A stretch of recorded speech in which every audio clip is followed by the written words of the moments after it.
இப்போ நடந்துகிட்டு இருக்கக்கூடிய ஒலிம்பிக்ஸ்ல இந்தியாவை சேர்ந்த மல்யுத்த வீராங்கனையான வினேஷ் போகட் அவர்கள் தகுதி நீக்கம் செய்யப்பட்டது ஒரு பெரிய அதிர்ச்சியை எல்லாருக்குமே கொடுத்துருக்கு. இந்த வீடியோவோட டைட்டில நான் போட்டிருக்கிற வினேஷ் போகட் செய்தது தவறு அப்படிங்கிறது கிளிக் பைட் கிடையாது. அது ரியலாகவே ஒரு தவறு நடந்திருக்கு. அது என்ன தவறு அப்படிங்கிறத இந்த வீடியோவில் நான் சொல்கிறேன். வீடியோக்குள்ள போகிறதுக்கு முன்னாடி இன்னொரு முக்கியமான விஷயம், இந்த ஒலிம்பிக்ஸில் இன்னைக்கு வினேஷ் போகட் உலக சாம்பியனான ஜப்பானை சேர்ந்த யூஇ சுசாகியை தோக்கடிச்சு காலிறுதிக்குள்ள முன்னேறினாங்களோ அப்பல இருந்து அவங்களோட கேமை க்ளோஸா வாட்ச் பண்ணினேன். கடைசி ஆட்டத்தில் 5-0 அப்படிங்கிற கணக்குல தன்னை எதிர்த்து போராடிய வீராங்கனையை தோக்கடிச்சு வெள்ளி பதக்கத்தை வினேஷ் போகத் உறுதி செஞ்சப்போ ஆனந்த கண்ணீர் விட்ட லட்சக்கணக்கான இந்தியர்கள்ல நானும் ஒருத்தன் அப்படிங்கறத சொல்லிக்கிறேன். ஏன்னா வினேஷ் போகத் யாரு அப்படிங்கிறது நம்ம எல்லாருக்குமே தெரியும். அவங்க விளையாட்டுல மட்டும் இல்ல, நிஜ வாழ்க்கையும் சந்தித்த போராட்டங்கள், மன உறுதி, இது எல்லாத்தையும் தொடர்ந்து எல்லாருமே பார்த்துக்கிட்டு வரோம். அப்படிப்பட்டவங்க ஜெயிக்கும் போது உண்மையிலேயே ஒரு புல்லரிப்பாவும் இருந்துச்சு. அவ்வளவு ஒரு சந்தோஷமா இருந்துச்சு. கண்டிப்பா இவங்க தங்கப்பதக்கம் வாங்கறதுக்கான வாய்ப்புகள் மிக மிக அதிகம் அப்படிங்கிறது எல்லார் மனசுலயும் கண்டிப்பா அன்னைக்கு தோண்டி இருக்கும். ஏன்னா அவங்க ஜெயிச்சு வந்த விதம் அப்படி இந்த டோர்னமெண்ட்ல. ஆனா திடீர்னு ஏங்க இறுதி போட்டிக்கு முன்னாடி தகுதி நீக்கம் செய்யப்பட்டாங்க? இந்த டோர்னமெண்ட்ல மல்யுத்தத்துல இவங்க மட்டும் இல்ல, இதே 50 கிலோகிராம் எடை பிரிவுல இத்தாலி நாட்டை சேர்ந்த வீராங்கனை இமானுலா லூசி அப்படிங்கிறவங்களும் போட்டியிட அனுமதிக்கப்படல. ஏன்னா 50 கிலோவை தாண்டி இருந்தாங்க அப்படின்னு சொல்லிட்டு. பொதுவா இந்த மல்யுத்தம், பளு தூக்குதல், வெயிட் லிப்டிங், இது இரண்டுலையும் தான் இந்த ஒலிம்பிக் போட்டிகள்ல அதிகமான தகுதி நீக்கங்கள், டிஸ்குவாலிபிகேஷன் நடந்துகிட்டு இருக்கு. மெயினா அவங்க அந்த எடை பிரிவுக்குள்ள வரமாட்டேங்கிறாங்க அப்படின்னு. 48 கிலோகிராம் எடை பிரிவு இருக்கு, 50 கிலோகிராம் இருக்கு, 53 கிலோகிராம் இருக்கு. இப்போ வினேஷ் போகட் பொறுத்த வரைக்கும் 3 முறை ஒலிம்பிக்ஸ்ல கலந்துக்கிட்டாங்க. 2016ல 48 கிலோகிராம் எடை பிரிவுல கலந்துக்கிட்டாங்க. 2020 ஒலிம்பிக்ஸ்ல 53 கிலோகிராம் எடை பிரிவுல கலந்துக்கிட்டாங்க. இந்த 2024ல 50 கிலோகிராம் எடை பிரிவுல இப்ப கலந்துகிட்டு இருந்திருக்காங்க. 2016ல அவங்க காலை பிசகி அவங்க ஆபரேஷனுக்கு அவங்கள ஸ்ட்ரெச்சர்ல அந்த போட்டியிலேருந்து கொண்டு போனப்போ அவங்க மல்யுத்த வாழ்க்கையே முடிஞ்சிச்சு அப்படின்னு நினைச்சப்போ அவங்க மறுபடியும் மீண்டு எழுந்து 2018ல தங்கப்பதக்கம் காமன்வெல்த் கேம்ஸ்ல, 2022 காமன்வெல்த் கேம்ஸ்ல தங்கப்பதக்கம், உலக சாம்பியன்ஷிப் போட்டிகள் 2019, 2022ல பிரான்ஸ் மெடல், வெண்கல பதக்கம் அப்படின்னு இந்த மல்யுத்தத்துல மிகப்பெரிய அளவுல அச்சீவ் பண்ணிருக்கிறாங்க. இந்த ஒலிம்பிக் போட்டிகள் பொறுத்த வரைக்கும் தான் இந்த 2 வாட்டி சக்சஸ் ஆகல.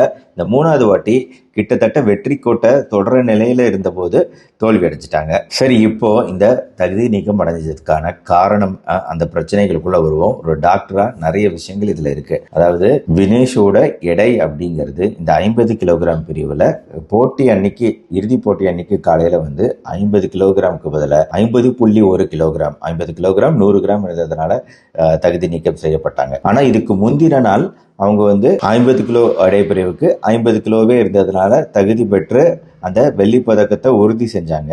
ஒரே நாள் தான், அடுத்த 24 மணி நேரத்துல அடுத்த இறுதி போட்டி நடக்க போகுது அப்படிங்கும் போது என்ன ஆச்சு? அவங்க முதல் நாள் போட்டிக்கு முன்னாடியே எடை எவ்வளோன்னு பார்ப்பாங்க இல்லையா? அந்த இடையில ஜெயிச்சாலே அது பெரிய வெற்றி மாதிரி தான். அப்போ 50 கிலோகிராமுக்கு குவாலிஃபை ஆயிட்டாங்க. ஸோ அந்த போட்டியில ஜெயிச்ச உடனே கொஞ்சம் ஜூஸ் சாப்பிட்ருக்காங்க. அதுக்கப்புறமா 2 லிட்டர் தண்ணீர் குடிச்சிருக்கிறாங்க.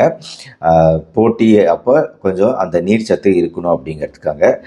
அதுக்கப்புறமா போட்டியில ஜெயிச்ச பின்னாடியும் கொஞ்சம் ஸ்நாக்ஸ், ஒரு லைட்டான ஸ்நாக்ஸா சாப்பிட்ருக்காங்க. அது ஒரு 700 கிராம் கூடி இருக்கலாம் அந்த ஸ்நாக்ஸ்னால. மொத்தம் 2.7 kilogram, 2 litre water, 700 gram snacks, அவ்வளவுதான். 2.7 கிலோகிராம் ஏறிடுச்சு அவங்களோட வெயிட்.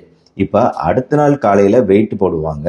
அப்போ 50 கிலோகிராம் இல்லைன்னா டிஸ்குவாலிஃபை ஆயிடுவோம் அப்படிங்கிறதுனால மொத்த டீமும், அதாவது அவங்களும் அவங்களுக்கு பின்னாடி இருக்கக்கூடிய ஒலிம்பிக் டீமும், மொத்த டீமும் என்னென்ன விஷயங்கள் செஞ்சிருக்கிறாங்க. முதல்ல அவங்கள நல்லா சைக்கிளிங் ஓட விடுறது. ஒரு துளி தண்ணீர் குடிக்கல, நல்லா சைக்கிளிங்ல ஓடிக்கிட்டே இருக்கிறாங்க. சைக்கிளிங் ஓடினதுக்கு அப்புறமா கிடைக்கக்கூடிய ரெஸ்ட்ல சானா அப்படின்னு சொல்லக்கூடிய அந்த ஸ்டீம், வேர்வை வர வைக்கக்கூடிய ஒரு ஸ்டீம் பாத், இப்போ இந்த மாதிரி பண்ணும்போது உடல்ல இருந்து அதிகமான நீரை வெளியேற்றுறதுக்காக டைட்டான இறுக்கமான உடைகள் அணிவாங்க.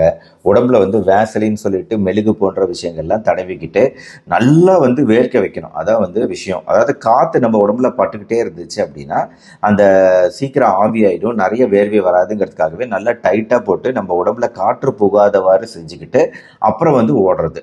ஸோ அப்படி சைக்கிளிங் பண்ணும்போது அப்புறம் சானா பண்ணும்போது உங்களுக்கு அதிகமான நீர்ச்சத்து வேர்வை வெளியேறுது, வேர்வை மூலமாக வெளியேறுது. இதன் மூலமாக எடையை குறைக்க முடியும். ஸோ நல்லா ஓடிட்டு நல்லா ஒரு 2-3 மணி நேரம் ப்ராக்டிஸ் பண்ணிட்டு எடையை பார்க்குறாங்க. அப்படியே எடை வந்து ரொம்ப குறையாம அப்படியே இருக்கு அப்படின்னோடனே இன்னும் டென்ஷன் ஆயிடுறாங்க. அதனால இன்னும் கண்டினியூ பண்றாங்க. கூடவே அவங்களோட உடை இருக்கு பார்த்தீங்களா, உடையில வந்து எலாஸ்டிக் பேண்டு அவங்க உடை அடைஞ்சிருக்கிறாங்க. அந்த எலாஸ்டிக் பேண்டை கூட பாதியாக கட் பண்றாங்க. அவங்களோட அந்த பேண்டோட வெயிட்டை குறைக்கிறதுக்காக எலாஸ்டிக் பேண்டை கட் பண்ணி விடுறாங்க. அப்புறம் வந்து தலைமுடிகளை கட் பண்ணி விடுறாங்க. இது எல்லாத்துக்கும் மேலே தூங்கவே இல்லை. தொடர்ந்து வந்து ட்ரெட்மில்ல சைக்கிளிங் ஓடிட்டு இருந்ததை நிறுத்திட்டு இப்போ ட்ரெட்மில்ல ஓடுறாங்க. தொடர்ந்து ஓடிக்கிட்டே இருக்கிறாங்க, நிறுத்துறாங்க, சாணா போடுறாங்க. இது மாதிரி ஒரு நைட் ஃபுல்லாக தூங்காமல் இந்த முயற்சிகள் தொடர்ந்து ஈடுபடுறாங்க. அப்பயும் காலையில் பார்க்குறாங்க, இன்னும் அந்த அளவுக்கு குறையில, ரத்தத்தையே எடுத்துடலாமா, கொஞ்சம் ரத்தத்தை உடம்புலேருந்து எடுத்துடலாமா அப்படிங்கிற ஐடியா கூட பண்ணுறாங்க. அப்புறம் அந்த ஐடியா பண்ணப்படலை. காலையில் 7:30 மணி ஆகுது. இப்போ நடுவர்கள் முன்னாடி எடை போடக்கூடிய நேரமும் வந்துருச்சு.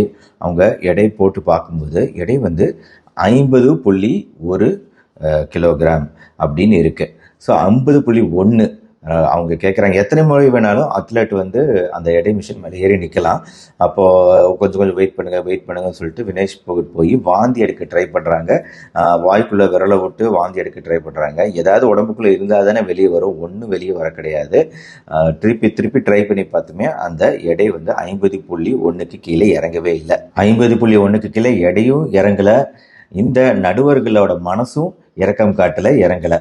இதனால் வந்து அவங்க போட்டியிலிருந்து டிஸ்குவாலிஃபை பண்ணப்பட்டாங்க. அந்த நேரத்திலேயே எந்த மெடலும் கிடையாதுன்னு அந்த ரேங்கிங்கில், மெடல் ஸ்டாண்டிங்கில் கடைசி இடத்துக்கு தள்ளப்படுறாங்க. இப்போது ஒரு விஷயம் புரிஞ்சுக்கணும், இது வினேஷ் போகத்துக்கு மட்டும் இல்லை, உலகம் முழுக்கவே இந்த மாதிரி மல்யுத்த வீரர் வீராங்கனைகள் இந்த செயல்களில், இந்த விஷயங்களில் ஈடுபடுவாங்க. அவங்க உடல் எடையை கரெக்டான லெவலில் வச்சுக்க பொதுவாக 2 விதமான விஷயங்கள் ட்ரை பண்ணுவாங்க. ஒன்று வந்து நல்லா வந்து போட்டிக்கு முன்னாடி வரைக்கும் நல்லா புரத சத்து மிகுந்த உணவுகள் நல்லா சாப்பிட்றது, இதெல்லாம் பண்ணுவாங்க. போட்டி தொடங்குறதுக்கு நாள் வரும் இல்லையா, அந்த நாள்களுக்கு முன்னாடி மட்டும் நல்லா தண்ணி குடிக்கிறது, இதையெல்லாம் அப்படியே டிராஸ்டிக்காக நிறுத்தி உடம்புல வந்து நீர்ச்சத்து நல்லா குறையிற மாதிரி பார்த்துக்குவாங்க. ஸோ நீர்ச்சத்து தானே குறையுது, உடலில் இருக்கக்கூடிய தசைகள்லாம் நல்லா அப்படியே தானே இருக்கும். ஏன்னா தசை லாஸ், மசில் லாஸ் அப்படிங்கிறது அவ்வளோ சீக்கிரம் நடந்துடாது. அந்த கடைசி கட்டத்தில் எடை குறைப்பு பண்ணும்போது தண்ணீரை மட்டும்தான் நம்ம உடம்பு விட்டு வெளியேற்ற முடியும்.